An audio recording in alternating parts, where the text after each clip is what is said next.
Asset management is one of the most popular career paths for new entrants into commercial real estate, and this involves the management of existing properties within a company's portfolio. Asset management is very different from property management and is heavily involved with property operations, but also the overall strategy of an investment, which can make this a great career path for some people and a really bad fit for others. So if you're interested in a career in asset management and you want to know what you'd be doing in this part of the business, in this video we'll talk through some of the biggest pros and some of the biggest cons of going the asset management route and who asset management might be a good fit for.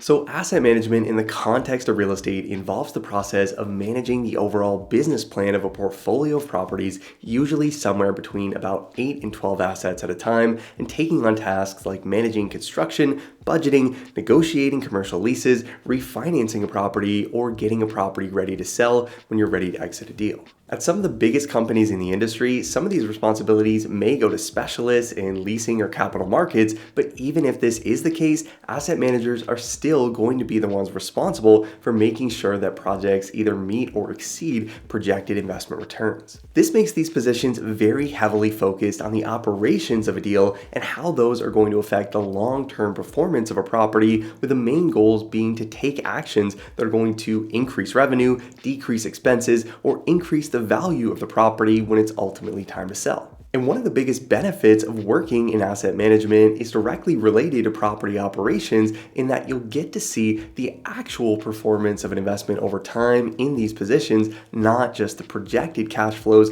that are presented in a neat and clean pro forma. If you plan to go out on your own one day and start your own company, or even invest in deals yourself on the side of a full-time job, understanding real estate operations and things like operating expense loads, market leasing norms, or construction costs for renovation projects can all help make your acquisitions underwriting a lot more realistic and can help you make better investment decisions when you're building your own portfolio. And by working for another company first, you're able to learn these things in a controlled setting alongside experienced asset managers that likely have been through multiple cycles already, which can help you avoid making costly mistakes on your own deals that you wouldn't otherwise have even known to look out for without this experience. Another big upside of a career in asset management is that, unlike roles in investment sales or even acquisitions, asset management allows you to take projects through to completion and see the impacts of your efforts over a sustained period of time. As an asset manager, you control the business plan, you make decisions that can ultimately create value, and because real estate is a tangible asset, you also get to watch the transformation of a property directly in real time and the impacts of your efforts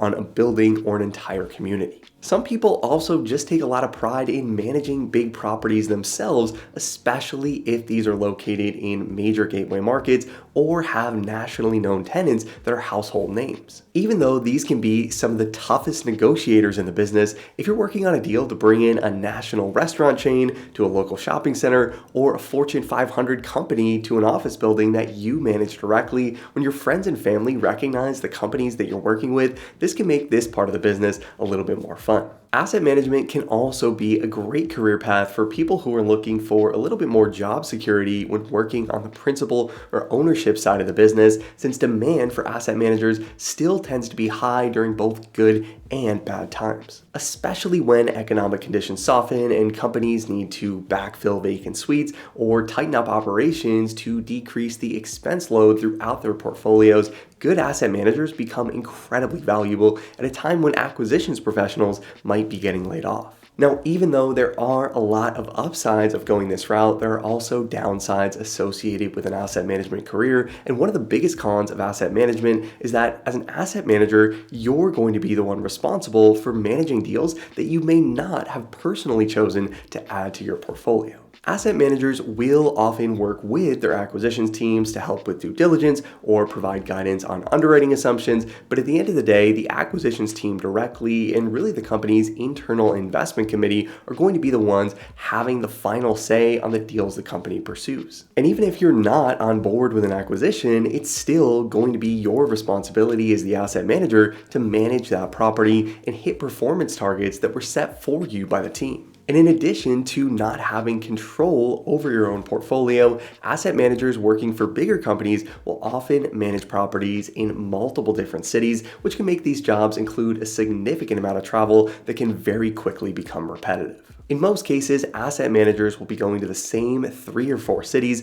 visiting the same 8 to 12 properties, touring the same comps in the market, and meeting with the same on-site teams. Even if you end up working in your dream location, you might be regularly going to cities that are the exact opposite of that to manage your portfolio. And in most cases, even if you are going to a city that you do want to visit, you'll often be tied to the specific area where your property is located. Asset management can also be a difficult career path for people who don't consider themselves natural leaders or team builders, since asset management requires a lot of people management on a day-to-day basis, including working with property management teams, construction professionals, leasing agents, attorneys, lenders, and even investment sales agents that can take your property out to the market when you're ultimately ready to sell. In asset management, you're also constantly being compared to benchmarks that have often been set for you related to a budget or even the initial pro forma when a property was acquired, which can put a lot of pressure on you to produce results, especially if you're up against a tight timeline as a result of a liquidity need or the end of a fund life. If you consider yourself someone that really enjoys the pursuit of a project and you want to be able to put a check mark next to that project and move on, asset management is not going to be a good fit for you. But if you want to see projects through to completion over a long-term time horizon, this is probably the best place in the industry in order to make that happen. And after hearing all this, if you're still interested in asset management and you want to make sure you have the skills you'll need to get your foot in the door in an analyst or associate role at a top real estate investment firm, as always, make sure to check out our all-in-one membership training platform, Breaking the CRE Academy. A membership to the Academy will give you instant access to over 120 hours of video training on real estate financial modeling and analysis. You'll get access to hundreds of practice Excel interview exam questions, sample acquisition case studies, and you'll also get access to the Breaking a CRE Analyst Certification Exam, which covers topics like real estate pro forma and development modeling, commercial real estate lease modeling, equity waterfall modeling, and many other real estate financial analysis concepts that will help you prove to employers that you have what it takes to tackle the responsibilities of an analyst or associate at a top real estate firm. And if you like this video and want to see more content on the channel on different real estate career paths,